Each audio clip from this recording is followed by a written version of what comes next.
Greatness is not in where we stand, but in what direction we're moving. We must sail sometimes with the wind and sometimes against it, but sail we must, and not drift, nor lie at anchor. Oliver Wendell Holmes. And my friends, the way we keep moving in the right direction is each and every day, 10 to 15 minutes, tracking, charting, practice trading, doing all the things we talk about each and every day, because I'm telling you, if you will do these things, you don't have to worry about how long it will take. It will take the amount of time it takes for you to master the charts. And that can be easier or harder based upon things that could be totally out of your control. How well the market is moving, how trackable and reliable the market is, what it's teaching you. Some markets teach you nothing, particularly good markets, bull markets where things just run and run and run and run, and all you got to do is buy and buy and buy and buy. But then inevitably, what kills everybody, and it may not be very far down the line, is when the market pulls back and pulls back hard. And at some point, every bull market comes to a close. What goes up must come down. And again, sometimes in those really tough times when you learn, which is where I went through it, where the market is sort of raging back and forth and you have all sorts of things that'll cut you to ribbons, and you have to learn all these protective techniques that can teach you so much more. So again, practice. Start today. Stick with it. You can do this. Let's jump into the chart. Stocks are mixed for the day. Bonds and gold are down. Bitcoin is up. How did we end the week on the S&P 500? Well, we didn't hit the high of last week. For the last 3 weeks, we have not had even average volume. If we go all the way back to the week of the 18th, we got right up there at average volume. And you can see the average is moving down, has been for these last 3 weeks. Like we said, price is just sort of hanging there. Again, not rolling over, going down on the weekly. 2-day going sideways. First day of the latest 2-day candle, we have a red doji here after 2 prior green dojis. We can see for a day and a half, the market's been tracking down. Hasn't gone as low as it went. It looks like, let's see, the low back on, let me find that, 602.14. That was back in the afternoon on Tuesday. And what did I say? The low, 602.14. 602.82. So yeah, we've not hit the low yet that we hit earlier in the week, but the market sort of tracking up and down. We'll see where it's going to go as we jump into next week.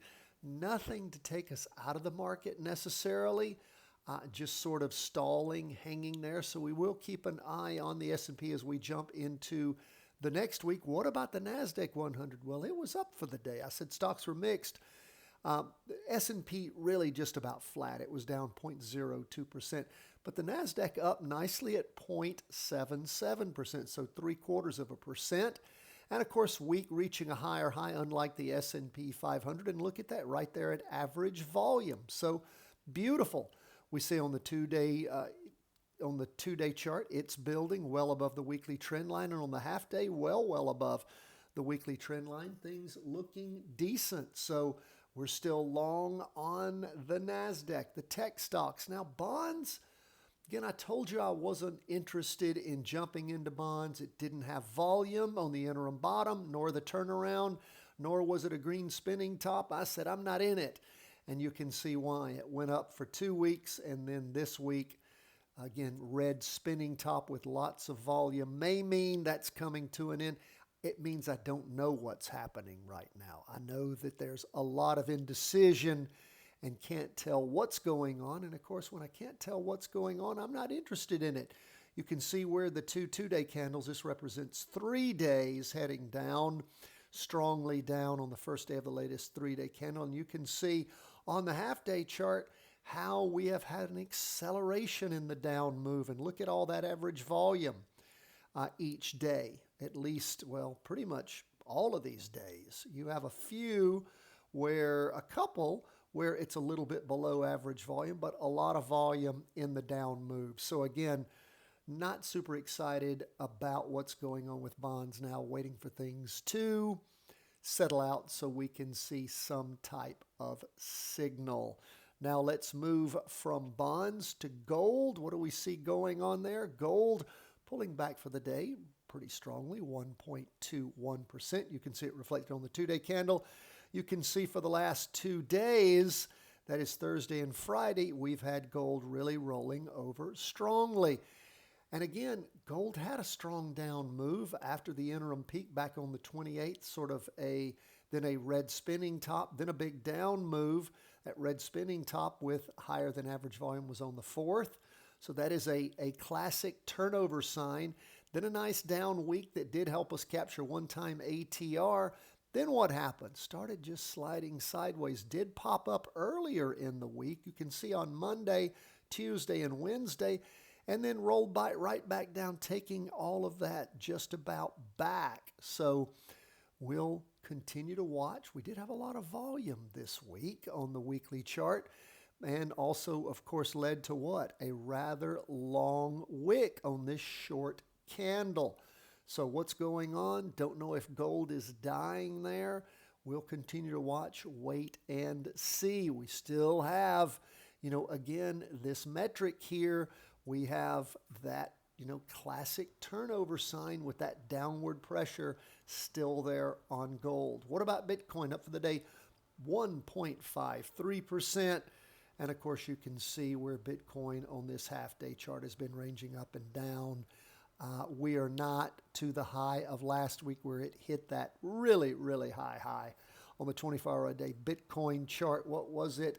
It was 103,647, $103,647. Of course, HODL is the ETF of Bitcoin. It hit a high of 117.55. This week, the high 116.06. And as we ended the day, 115.13. So again, not hit that high yet. Bitcoin may still have some more up moves left. We've gone below the weekly trend line on the 2-day chart, just below it. We could redraw it to encapsulate this week.